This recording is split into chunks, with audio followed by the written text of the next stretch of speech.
السلام علیکم ناظرین، پروگرام ویژن پہ راجہ عاطف ذوالفقار کے ساتھ آپ کی خدمت میں حاضر ہوں۔ مریم نواز شریف پاکستان واپس پہنچ چکی ہیں، مگر ان کے پہنچنے کے بعد جو شیڈول کے مطابق ان کا جلسہ تھا اور جو ان کی ریلی کا روٹ تھا وہ اچانک کیوں بدلا گیا، اور ایسا کون سا خطرہ تھا جس پر سیکیورٹی اہلکاروں کی گاڑیاں اور جیمرز تک روک دیے گئے، اور وہ کہاں پر روکے گئے؟ آج کے پروگرام میں ہم آپ کے ساتھ یہ تفصیلات شیئر کریں گے، اور پھر یہ شیئر کریں گے کہ پنجاب میں اب کس کا سکہ چلے گا، حکم کہاں سے آئے گا۔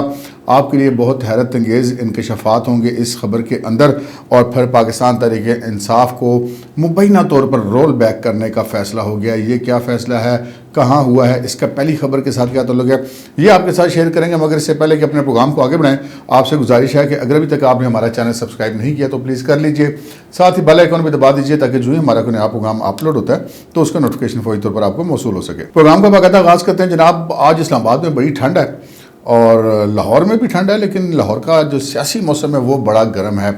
آج لاہور دو بڑی اہم ترین چیزوں کا مرکز رہا۔ ایک تو مریم نواز کی آمد تھی، ان کے استقبال تھا، ان کی ریلی تھی تو وہ بڑی گرما گرمی تھی۔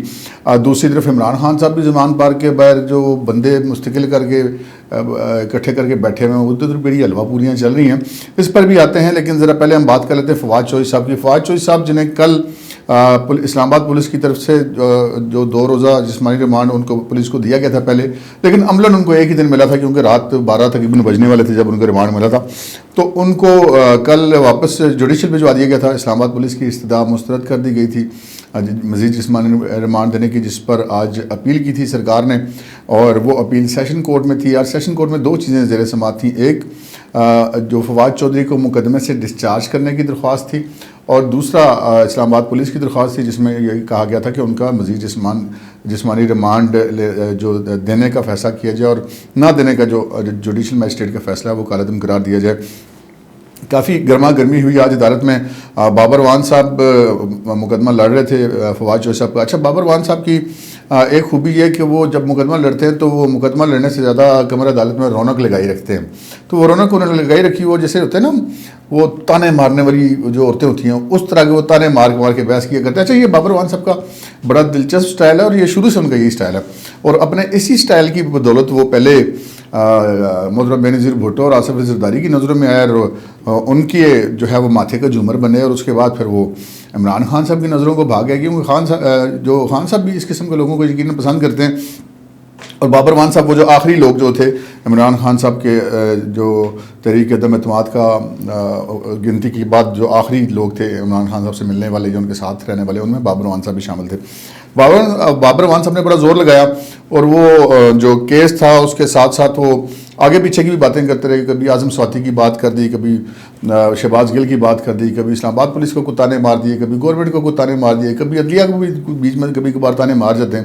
وہ آپ کو یاد ہے نا، پہلے وہ نوٹس ملیا کاک نہ لیا، کیونکہ بعد ان کا وہ لائسنس بھی کینسل ہو گیا تھا۔ خیر، وہاں پر آج پھر کافی اس پہ بحث ہوئی ان دونوں درخواستوں پہ، اور جو سیشن جج صاحب تھے انہوں نے جو فواد چوہدری کو مقدمے سے ڈسچارج کرنے کی درخواست تھی وہ خارج کر دی، اور جو جوڈیشل مجسٹریٹ نے ان کو فزیکل ریمانڈ نہ دینے اور جوڈیشل ریمانڈ پر جیل بھیجنے کا جو فیصلہ تھا وہ انہوں نے کالعدم قرار دے دیا، اور ان کا مزید جسمانی ریمانڈ دینے کا حکم جاری کیا متعلقہ مجسٹریٹ کو۔ اور پھر فواد چوہدری صاحب کو ڈیلا جیل سے لا کر دوبارہ اس مجسٹریٹ کی عدالت میں پیش کیا گیا، اور جہاں پر ان کا آج اب سے کچھ لمحے قبل 2 روزہ جسمانی ریمانڈ ہوا ہے۔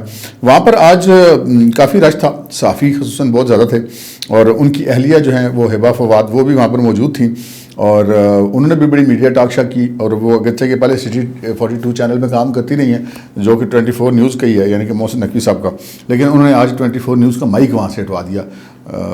خیر، وہ ان کے ہسبینڈ کے ساتھ جو FIR ہوئی ان کی جذبات ہوں گے، لیکن اس میں پنجاب حکومت کا تو ویسے اتنا معاملہ نہیں ہے، وفاقی حکومت کا معاملہ ہے۔ اسلام آباد پولیس نے ان کو گرفتار کیا۔ بہرحال وہاں پر یہ رہا، اور فواد چوہدری صاحب وہاں پر جو ہیں کمرہ عدالت میں بھی جو گفتگو کرتے رہے، جج صاحب سے مخاطب ہوتے رہے، یا ان کے آنے سے پہلے یا اس جانے کے بعد جو صحافیوں سے بھی گفتگو کرتے رہے اپنی پارٹی کے لوگوں سے کہ جی میں اپنے بیان پہ قائم ہوں، میں اپنے بیان پہ ڈٹا ہوا ہوں۔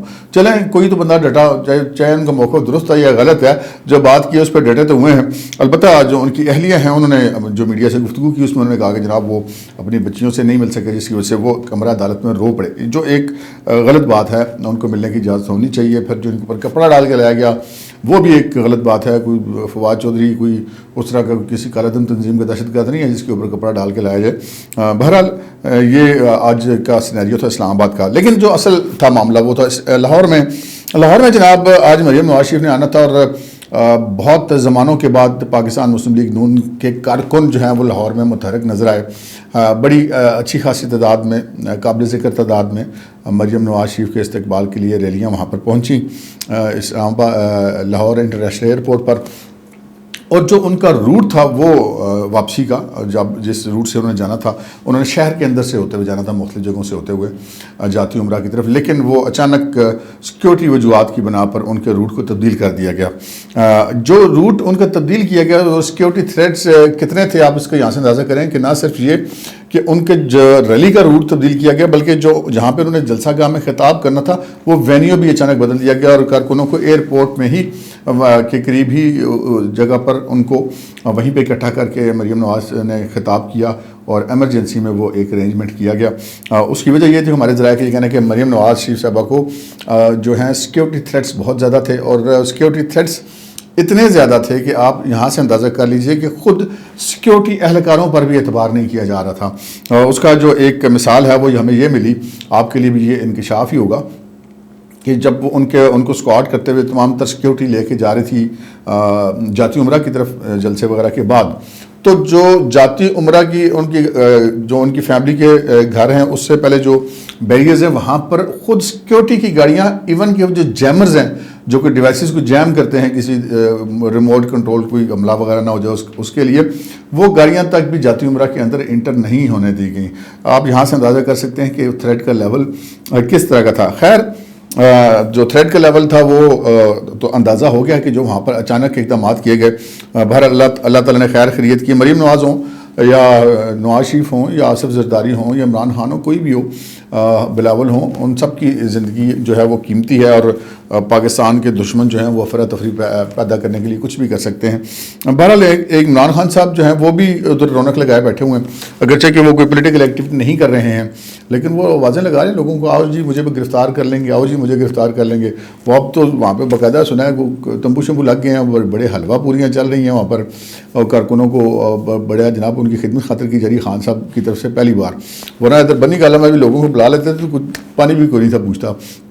بہرحال لاہور میں بندہ اگر یہ کہ خان صاحب نے ارینجمنٹ کیا تو یہ تو ویسے ماننے والی بات نہیں ہے, ان کی پارٹی کے کسی اور لیڈر نے کیا ہوگا. اچھی بات ہے کارکنوں کو بلا لیتے ہیں تو ان کی کچھ خدمت بھی کریں, لیکن وہ کارکن بہرحال وہاں پہ مسلسل موجود ہیں اور کوئی جو سیکیورٹیز ان کی وڈرا ہوئی ہیں, جو اضافی سیکیورٹیز ان کو فراہم کی گئی تھی پنجاب حکومت کی طرف سے, وفاقی حکومت کی طرف سے, وہ وڈرا ہوئی ہیں اور ان کو اتنی سیکیورٹی فراہم کی گئی ہے جتنی ایک سابق وزیر اعظم کو بائی دی بک ہوتی ہے. تو اس کے بعد انہوں نے اپنی پارٹی کے کارکنوں کے 100 لوگوں کے دستے بنا کر وہ عمران خان صاحب کے گھر کے باہر ہر وقت موجود ہیں. ارے خان صاحب تو کہتے ہیں میں ڈرتا نہیں ہوں, ادھر بلٹ پروف شیشے بھی انہوں نے لگوائے ہوئے ہیں, بنکر بھی بنائے ہوئے ہیں, اندر وہ بیٹھے ہوئے ہیں, تو باہر پھر بھی چلیں, خان صاحب کی مرضی ہے. اچھا اب آگے چلتے ہیں جی اپنی اس خبر کی طرف جو بڑی امپورٹنٹ ہے کہ جناب یہ جو معاملہ چل رہا ہے گرفتاریوں کا, یہ اب آگے بڑھے گا. ہم نے آپ کو اپنے پچھلے پروگراموں میں بتایا تھا کہ آگے بڑھے گا. آج ایک افواہ چلتی رہی, وہ غلط خبر تھی, بلکہ ہمارے کچھ دوستوں نے تو اس پہ بلاگ بھی کر دیے کہ جو پاکستان تحریک انصاف کے رہنما ہیں اور سابق وفاقی وزیر انسداد منشیات بھی رہے ہیں اور وزیر مملکت برائے داخلہ بھی رہے, شہریار آفریدی, انہوں نے وہ جنہوں نے اللہ کو جان دینی جی, باقی تو سمجھتے ہیں کہ صرف انہوں نے دینی ہے, بلکہ کہتے ہیں سمجھتے تو اللہ جانے اور وہ جانے, لیکن ان کی گرفتاری کی اطلاع تھی. پہلے صبح ٹویٹر پہ خبر آئی, پھر بعد میں کچھ لوگوں نے اس کے ولاگ بھی کر دیے, لیکن جب ہم نے اس چیز کی تصدیق کرنے کی کوشش کی تو پتہ چلا کہ یہ ایک افواہ ہے. اب افواہ جو ہے وہ اس کی 2 وجوہات ہو سکتی ہیں.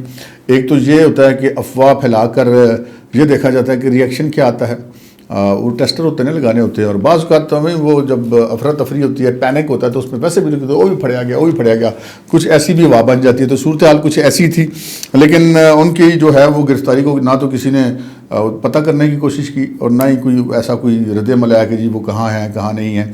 ممکن ہے ان کا پی ٹی آئی کی عادت سے رابطہ ہو گیا ہو تو انہوں نے کہا کہ نہیں یار مجھے تو کسی نے گرفتار نہیں کیا, لیکن آج یہ بھی افواہ وہاں پر چل رہی تھی. اچھا اب آگے کی جو خبریں ہیں وہ بڑی امپورٹنٹ ہے جی.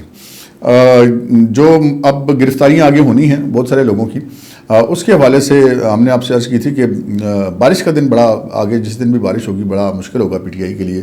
ممکن ہے بہت سارے لوگ جو ہیں وہ اس میں گرفتار بھی ہو جائیں، اور جو کافی سارے لوگ ان کے پائپ لائن میں ہیں، جو لسٹیں بنی ہوئی ہیں گرفتار کرنے کے لیے، وہ ہم نے اب سے پچھلے ولاگز میں عرض بھی کی تھی وہ لسٹیں کیا ہیں. لیکن جو اصل بڑی خبر ہے وہ بڑی حیرت انگیز خبر ہے اور تعلقہ خیز خبر ہے. ہماری ذرائع سے بات ہوتی رہتی ہے جو اس قسم کے سیکورٹی معاملات کو ڈیل کرتے ہیں، ہر جرنلسٹ کی طرح ہمارے بھی سورسز ہیں. تو ان سے ہم نے پوچھا کہ یار یہ کب مزید آپریشن ہوگا؟ چلے فواد چودھری تو گرفتار ہو گیا، فرق حبیب پہ بھی پرچہ ہو گیا وہ مزاحمت وغیرہ کا، اور علی زیدی والا معاملہ بھی، اور یہ گنڈا پور والا بھی ہم نے سنا تھا کہ یہ سارے لوگ اب جو ہیں وہ آگے جانے والے ہیں. اسد عمر بھی کا نام بھی سننے میں آ رہا ہے. تو جناب پتہ یہ چلا کہ جناب وہ بالکل فائنل ہوا ہے، فیلڈنگ لگی ہوئی ہے، سارا کچھ ہوا ہے، بس سگنل کا انتظار ہے. میں نے کہا یار کس کے سگنل کا انتظار ہے؟ ان کا وہ اس کے سگنل کا انتظار ہے جس کے ہاتھ میں پنجاب کی طاقت ہے. میں نے کہا یار پنجاب کی طاقت مطلب وزیر اعلیٰ پنجاب کی بات کریں؟ ان کا جی نہیں. میں نے کہا گورنر پنجاب کی بات کریں؟ ان کا نہیں. میں نے کہا وفاقی حکومت کی بات کریں؟ ان کا نہیں. میں نے کہا اب عمران خان کے پاس تو پنجاب کی طاقت نہیں. ان کا جی بالکل بھی نہیں ہے. تو پھر کیا ہوگا؟ انہوں نے کہا جناب اس وقت پنجاب کی پاکستان میں لینڈ کرنے کے بعد اس وقت پنجاب کی حد تک مریم کا سکہ چلے گا. یہ فیصلے ہو چکے ہیں.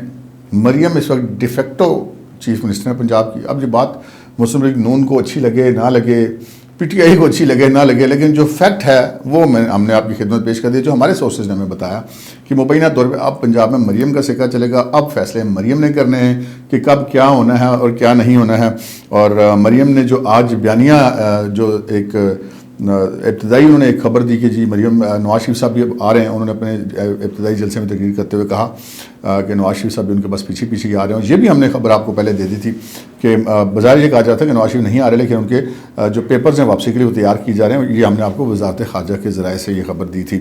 تو مریم صاحب اب آ گئی ہیں جناب. اب یہ جو آگے ہوگا اس میں جسے کہتے ہیں نا کہ ہاتھی کے پاؤں میں سب کا پاؤں، اب آگے ہونا وہی ہے جو مریم کا جو ہے اس وقت کردار جو ہے وہ پنجاب کی سیاست میں بہت زیادہ اہم ہونے جا رہا ہے. وہ مستقبل میں وزیر اعلیٰ پنجاب بنتی ہیں یہ نہیں بنتی ہیں، وزیر اعظم بنتی ہیں یہ نہیں بنتی ہیں، لیکن اس وقت بہرحال کم از کم پنجاب کی حد تک کے اختیارات ان کے پاس ہیں. اور پارٹی کو ان کی آمد سے پہلے ہی انہوں نے چیف آرگنائزر بننے کے بعد اتنا متحرک کر کے دکھا دیا ہے کہ لاہور میں آج لگتا تھا کہ کوئی ہلچل ہے. اور بہت سارے لوگ وہاں پہ جو مسائل تو ہوتے ہیں یقیناً جب پولیٹیکل ایکٹیویٹیز ہوتی ہیں. آج رنگ روڈ سارا لاہور میں جام تھا اور بہت سارے لوگ سڑکوں پر نکلے ہوئے تھے، لیکن کم از کم یہ ضرور ہو گیا ہے کہ انہوں نے پارٹی کو ایکٹیو کر لیا. اب وہ یکم سے باقاعدہ طور پر نکلیں گی، کچھ پارٹی کے ورکر کنونشن سے خطاب کریں گے اور پھر وہاں پر ایک نیا بیانیہ وہ پیش کریں گی اور پھر اسی بیانیے کو اسٹرینتھن کریں گے نواز شریف پاکستان واپس آ کر. اب تک کے لیے اتنا ہی، اجازت دیجیے، اللہ حافظ.